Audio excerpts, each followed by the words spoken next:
Good morning. It's Tuesday morning, and we're in Simpsonville, South Carolina. The temperature is still about 20 degrees, and the sun is out and trying to warm up the air a little bit. But if you watch the news at all today, in many of the states where they're having this sub-zero weather and so on, they can take hot water in a cup and take it outside and just toss it into the air, and it winds up being snow or ice crystals.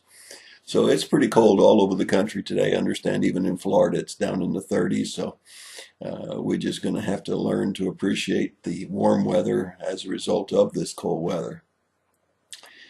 We're on a Bible trivia series, and we're talking about the book of Genesis. And one of the things that will create a pretty great debate amongst biologists and scientists in the school system and those of us that are Bible believing people is the whole creation account.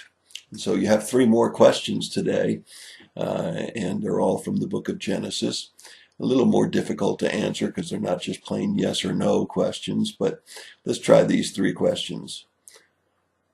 Why can the Bible help science? Why can the Bible help science?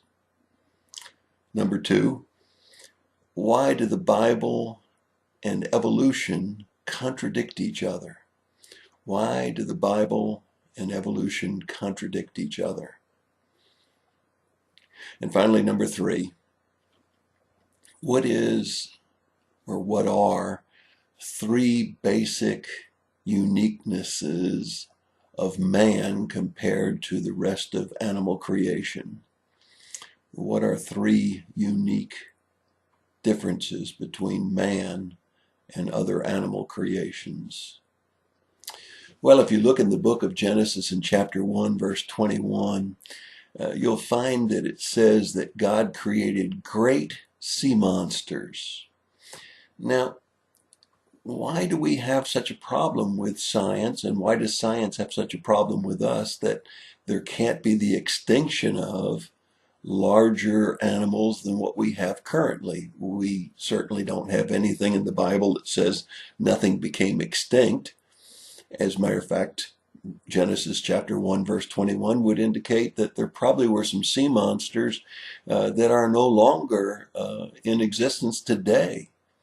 That's certainly doesn't make a big contradiction between dinosaurs or sea monsters and what we currently have in the way of animal life today.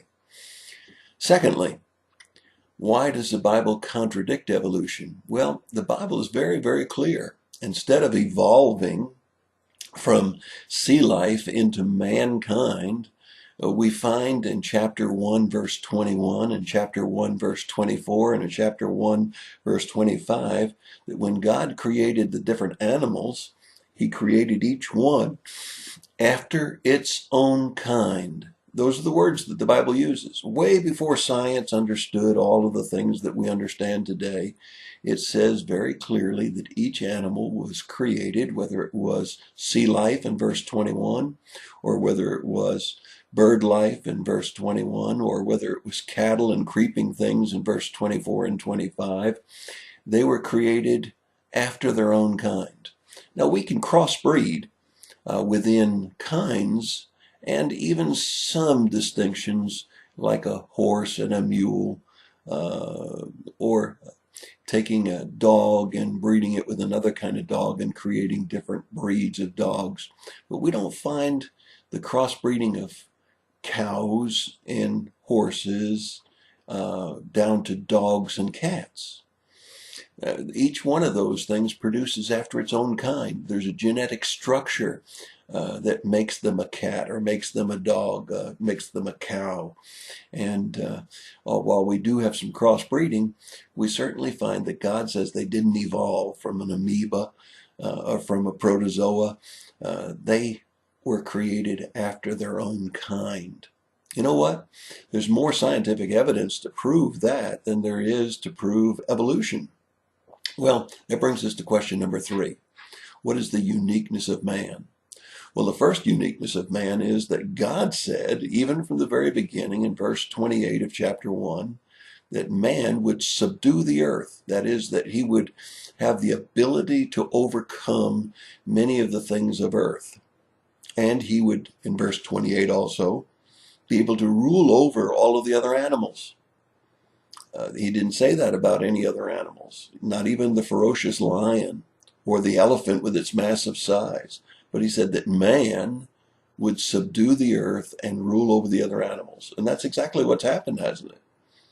And then finally, the most unique thing about man is that he was made in the image of God.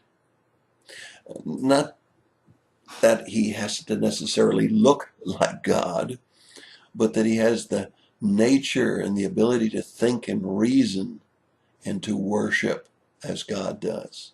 Look at verse 27. He has the ability to do what no other animal seems to have been able to demonstrate the ability to do: accumulate knowledge, pass on knowledge, and advance in knowledge so that he would have subdued the animals and the earth. It's incredible when you think about what man's been able to do just in the few years that man's been on this earth, and being able to create and to expand upon his knowledge. There's no other animal that's done that. We'd be in deep trouble if they were, because elephants would be able to utilize their size, lions their ferociousness, and other animals would have tremendous abilities. Well, let's worship a creating God, one who gave man the privilege of being made in his image, which we'll talk about more in the future, and that he could subdue all of the rest of the earth and all of the other animals. That's your thought for the day. God bless you. Have a great day.